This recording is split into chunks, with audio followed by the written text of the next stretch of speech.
Alright, natapos na po natin yung motor ni Paps, no? Sniper 155, bagong-bago pa po, no? From Bicol pa po ito mga sir, okay? Yung may-ari nito, no? Okay, Naga City, okay? Nag-install po tayo dito ng all-in package number 5, which is MDL, PIA horn, combo lights, horn passing, horn switching, rapid horn. Pero dito sa part na to mga sir, upgraded po yung MDL na kinabit natin. Okay, Copa ko lahat sir. Ayan, ito po yan, no? Ayan, no? Napakalakas po nito mga sir. Dahil pa po nito yung mga 100 watts ng ibang brand po, no?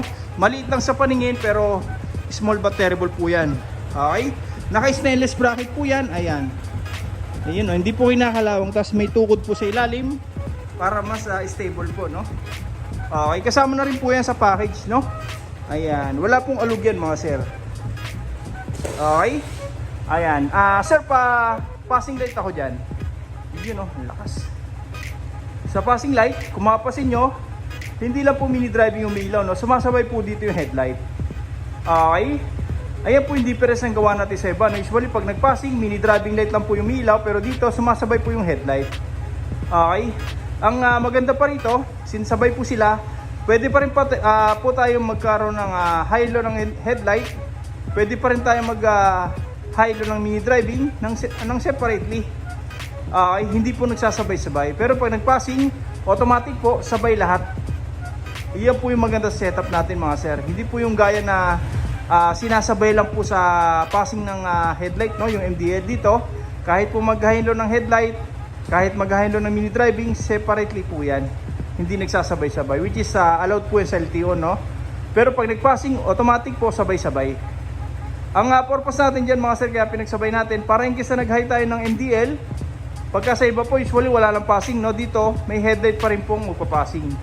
For example, headlight naman yung naka-high, meron naman tayo papalit na MDL for passing. Okay? For example naman mga sir, naka-on po lahat. Ayan, may passing pa rin po yan. Hindi tayo mawala ng passing light, no? Nakapatay man, may passing. Nakabukas man, may passing. Okay, sir, pabusina naman, stock horn. Sa stock horn, kung mapasin nyo, wala pong umilaw, no? Para pag nagparehistro sila, sir, wala po tayong maging violation, no? Pure stock, walang rapid, walang horn passing. Okay? Sir, pa-activate naman ng loud horn. Yun, no? Sa loud horn, doon na po ilaw yung MDL plus headlight. Sa pa, sir? Okay, napakalakas, no? Ayan.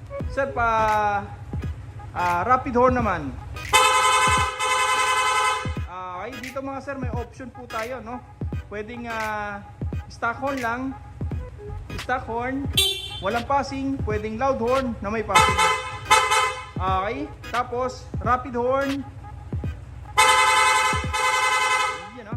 Sir, pao ng MDL, bahay ng headlight, check natin kung may horn passing pa rin, no? Meron pa rin po yan. Rapid horn. Yan, no? Okay, check natin yung mga switch sir, no? Ayan, no?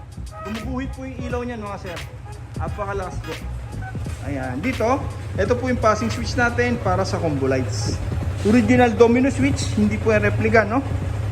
Legit po yan mga sir, hindi po yan yung plastic. Okay, off natin, no? Ito po yung headlight. Ito naman po yung mini driving. Yan, no? Okay, kung mapasin nyo sa area natin, maliwanag pa pero kitang-kita na po yung MDL, no? Tagus-tagusan po yan hanggang dulo.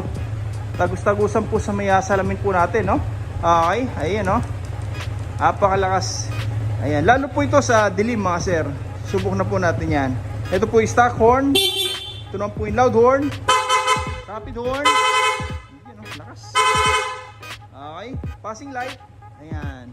Headlight plus MDL po yan. Tapos dito, pwede tayo mag-high-low ng MDL lang. Pwede rin tayo mag-high-low ng headlight lang. Pero pag ito po pinindot, automatic, passing po yan. Sabay po yan, no? Okay? Ayan. Stock horn, wala pong passing.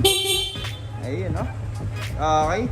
Sa mga gusto pong pagawa, punta lang po kayo dito shop. First come, first serve po tayo. Maraming salamat po.